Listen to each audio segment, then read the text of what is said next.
আলাইকুম প্রিয় দর্শক, এই মাত্র পাওয়া সবচেয়ে বড় খবর। 24 ঘন্টার মধ্যে দেখা যাবে বিরল এক মহাজাগতিক ঘটনা। এবার 7ই সেপ্টেম্বর রবিবার রাতেই দেখা যাবে এই বছরের দীর্ঘতম চন্দ্রগ্রহণ। হঠাৎ রাতের আকাশ থেকে হারিয়ে যাবে চাঁদের আলো, চারদিক যেন অমাবস্যায় রূপ নিবে।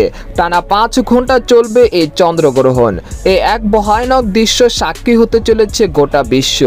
এছাড়া ভারত ও বাংলাদেশ সময় অনুসারে এই চন্দ্রগ্রহণ কখন শুরু হবে এবং কখন শেষ হবে জানতে হলে ভিডিওটি প্রথম থেকে শেষ পর্যন্ত দেখতে থাকুন।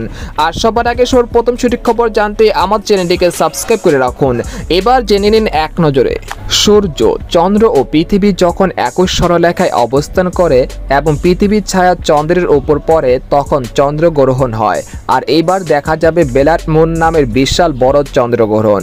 এটি দেখা যাবে 7ই সেপ্টেম্বর রবিবার রাতের আকাশে, যা দেখার জন্য অধীর আগ্রহে বসে আছে বাংলাদেশ ও ভারতবর্ষ সহ সারা বিশ্বের মানুষ। আরও বিস্তারিত জেনে নেওয়া যাক। এদিকে এই বছরের শেষ চন্দ্রগ্রহণ হবে আগামী 7ই সেপ্টেম্বর রবিবার। এই দিন পূর্ণ গেরাস চন্দ্রগ্রহণ হবে।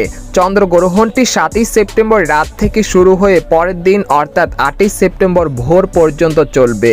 মোট 7 ঘন্টা 27 মিনিট স্থায়ী হবে গ্রহণটি। বাংলাদেশ সময় অনুযায়ী 7ই সেপ্টেম্বর রাত 9টা 28 মিনিটে চন্দ্রগ্রহণটি শুরু হবে। তবে সুখবর রয়েছে, এই সময় ঢাকা, রাজশাহী, খুলনা, বরিশাল ও চট্টগ্রাম বিভাগের সব কয়টি জেলা সহ ভারতবর্ষের আকাশ আয়নার মতো ক্লিয়ার থাকতে পারে। এতে করে স্পষ্টভাবে দেখা যাবে চন্দ্রগ্রহণটি। এদিকে ওই দিন চন্দ্রগ্রহণটি পূর্ণাঙ্গভাবে দেখা যাবে এমন স্থান হলো পূর্ব ইন্দোনেশিয়ার হিলা দ্বীপ থেকে শুরু করে পশ্চিম কেনিয়ার মোম্বা শহর পর্যন্ত। এই দুই প্রান্তের কিছুটা পূর্ব পশ্চিমীয় আংশিক গ্রহণটি দেখা যাবে। তবে উত্তর আমেরিকা, ক্যারিবিয়ান অঞ্চল ও দক্ষিণ আমেরিকার প্রায় 90% এলাকা থেকে এটি দেখা যাবে না। গ্রহণ এর জন্য কোনো প্রকার সাবধানতা অবলম্বন করা লাগবে না।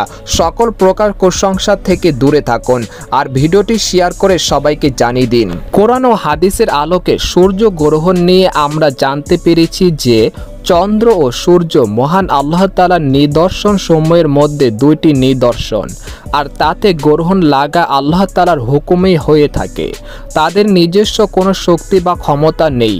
আল্লাহ তাআলার হুকুমের অধীনেই তাদের চলাচল এবং কার্যক্রম। তাতে গ্রহণ লাগলে মুমিন মুসলমানের করণীয় সম্পর্কে সুস্পষ্ট দিক নির্দেশনা দেওয়া হয়েছে।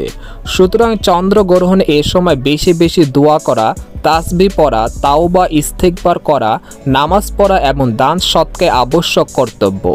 তো এই ছিল সূর্যগ্রহণের সর্বশেষ খবর।